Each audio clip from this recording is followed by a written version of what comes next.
যারা এই দলের সিদ্ধান্তকে বিরোধিতাচরণ করে যারা দলকে ক্ষতিগ্রস্ত করার চেষ্টা করছেন, আপনারা দেখবেন তাদের পেছনে পতিত আওয়ামী লীগ ফ্যাসিস্ট এবং জামাতে ইসলামের লোকজনের অর্থ মিডিয়া ওই বট আইডি যেটাকে বলে সেই ধরনের সোশ্যাল মিডিয়ায় সাপোর্ট দিয়ে এই কাজগুলো করানো হচ্ছে। আজকে ঐতিহাসিক 7ই নভেম্বর জাতীয় বিপ্লব এবং সংহতি দিবস। বিএনপির জন্মের শহীদ রাষ্ট্রপতি জিয়াউর রহমানের একজন সেনা কর্মকর্তা থেকে আবার রাষ্ট্র নায়ক হিসেবে ফিরে আসার আজকে এই দিন অত্যন্ত গুরুত্বপূর্ণ। এই দিনে আমরা জাতীয়তাবাদী দল বিএনপি ঘাটাইল উপজেলা এবং পৌর শাখা এই জনসভা এবং র্যালির আয়োজন করেছি।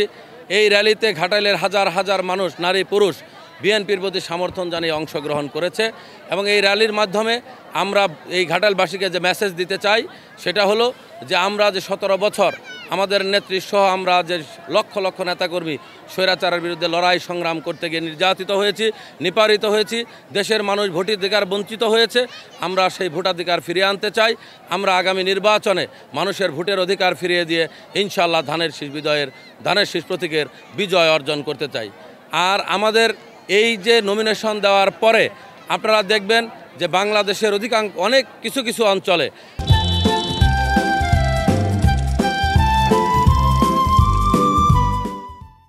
যারা এই দলের সিদ্ধান্তকে বিরোধিতাচরণ করে যারা দলকে ক্ষতিগ্রস্ত করার চেষ্টা করছেন, আপনারা দেখবেন তাদের পেছনে পতিত আওয়ামী লীগ ফ্যাসিস্ট এবং জামাতে ইসলামের লোকজনের অর্থ মিডিয়া ওই বট আইডি যেটাকে বলে সেই ধরনের সোশ্যাল মিডিয়ায় সাপোর্ট দিয়ে এই কাজগুলো করানো হচ্ছে বিএনপিকে ক্ষতিগ্রস্ত করানোর জন্য। আমি মনে করি অতীতেও বিএনপির বিরুদ্ধে এই ষড়যন্ত্রগুলো হয়েছে, ভবিষ্যতেও হবে।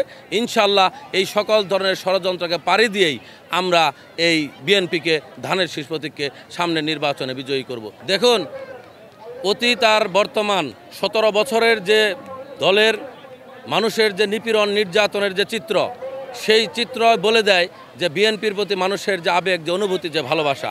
এখানে যারা 17 বছর আন্দোলন সংগ্রামের বাইরে ছিলেন, যারা 17 বছর দলের সাথে যোগাযোগ রাখেন নাই, সুবিধাজনক সময়ে এখন চাচ্ছেন আবার এসে দলে বিভক্তি তৈরি করে কিছু করতে চান, আমার বিশ্বাস বাংলাদেশের মানুষ, বিশেষ করে ঘাটাইলের মানুষ সেইটাকে গ্রহণ করবে না কোনোভাবেই।